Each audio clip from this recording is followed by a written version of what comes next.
So, Mr. President, thank you for having the time for this interview, and congratulations for clinching the Republican nomination. Thank you. Israelis remember the historic decision you took as a president for the Jewish state. Now we are under a war.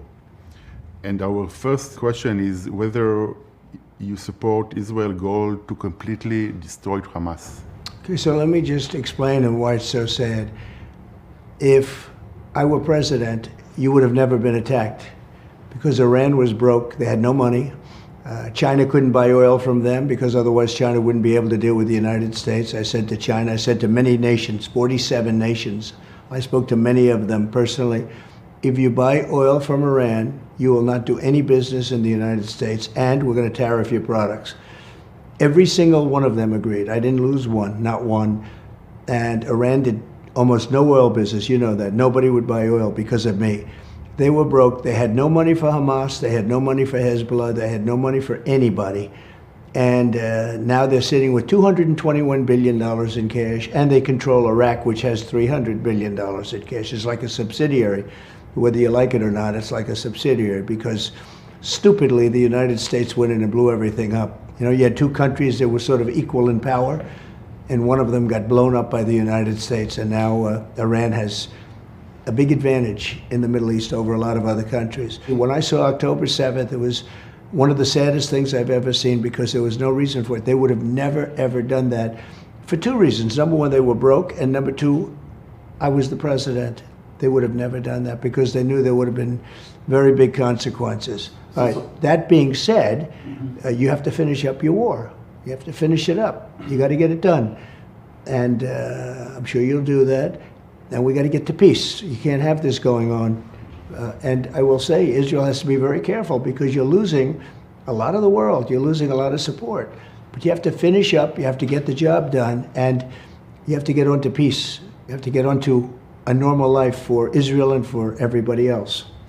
So if you re-elect in a few months once again to be the president, and Israel still may be in a war, how would you help Israel? Well, look, there has been no president better to Israel than me.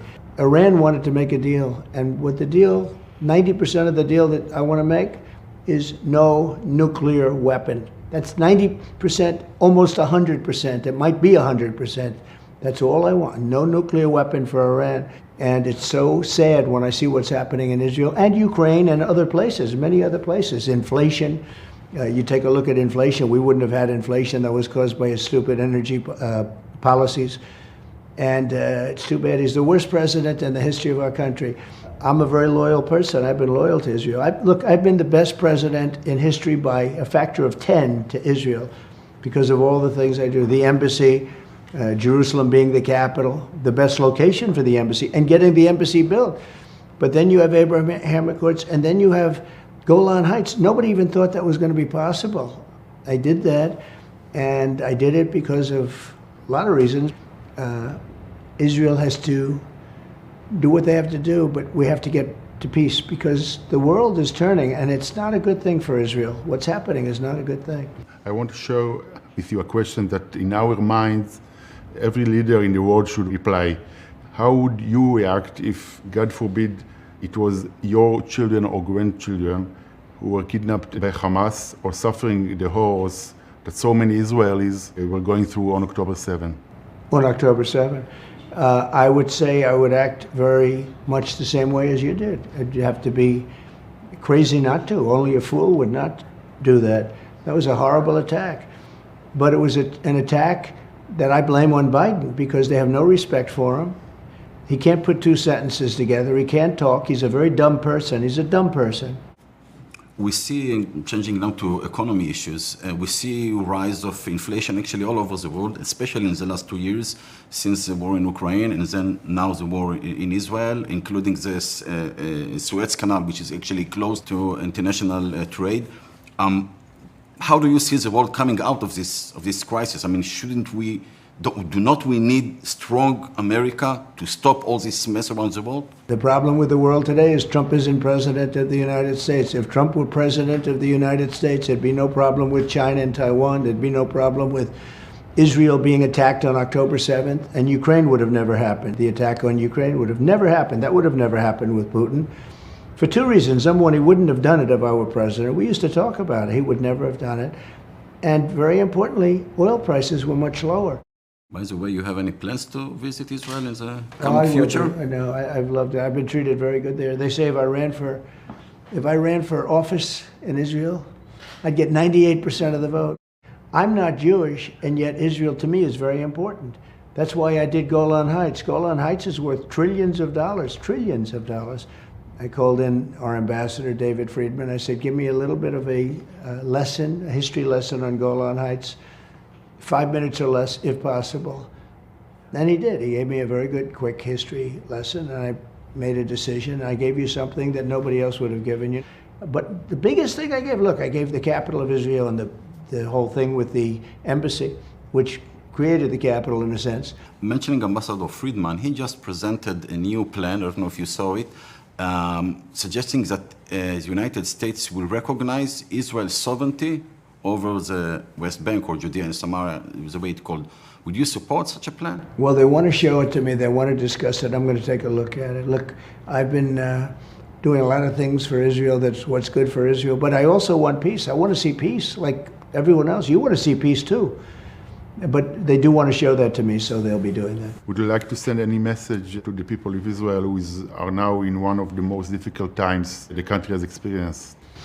I would send a message. I would send a message, and I'll start off by saying I was the best president in the history of Israel, but there was never been a president, and mostly anybody, whether it's a president or not, nobody did for Israel what I did for Israel, including defense, including billions and billions of dollars a year, $4 billion a year for years when other people wanted to cut it off.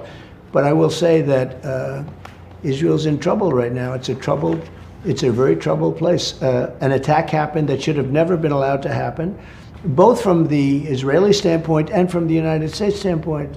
If they respected our president, which they don't, they have no respect for him whatsoever, that attack would not have happened. That's why it wouldn't have happened with me. But I say just be strong, be smart, and let's get this over with. And when it's over with, you're going to be back to having a great life. Look, I know Israel very well. I spent a lot of time there, and I have a lot of friends there, tremendous number of friends there. They're incredible people. It's an incredible place. You want the fighting to stop. Everybody does. You have to finish up, but you want this. You got to get back to having that country again the way it was. So sad that this could have happened. The date of October 7th is going to go down. It's just a what a terrible thing to happen. And it bothers me so much when I see people, they don't talk about October 7th anymore. They talk about how aggressive Israel is. And it's amazing that they're not talking about October 7th. And why don't they talk about it? They don't want to talk about it. When I talk about it, people don't want to hear about it. You know, you have a lot of people on the outside that are not friendly to Israel, and they're never going to be friendly to Israel. And you have to be very careful. You're in a very treacherous, we call it a neighborhood that's a little on the dangerous side, right? You're in a very dangerous neighborhood. And with Iran getting a nuclear weapon, once they have a nuclear weapon, you'll be speaking to them a lot differently than you're speaking right now. They would have never had a nuclear weapon with me. They understood that. They would never have And they will not have a nuclear weapon with you if you are re-elected? They will never have a nuclear weapon, no. But you have a long time to go. They could have a nuclear weapon in 35 days, right? I have 7 months to go and 9 months to take office. A lot of bad things can happen in that. That's a lot. That's like an eternity. 7 months in this world, and especially in the Middle East, where it's so combative and so combustible. And this would be a time, if we had a real president, if we had a president that knew what he was doing, that could put two sentences together, that could get solved very quickly. The stepdaughter, if I'm not wrong, of Kamala Harris raised money for UNRWA. Yeah. What do you think about that? I think that means you should never vote for them. How could a Jewish person vote for Kamala Harris? And essentially, that's what probably is going to happen. Because you look at this guy, he can't walk down a flight of stairs. He can't walk across a room. He can't find the exit to a stage where they have 5 different sets of stairs. you might have Kamala Harris if this doesn't work out. You have her right now. If something happened to him, you have her. And that's right, she supports the enemy. But he supports the enemy too. Remember this, I leave it with this.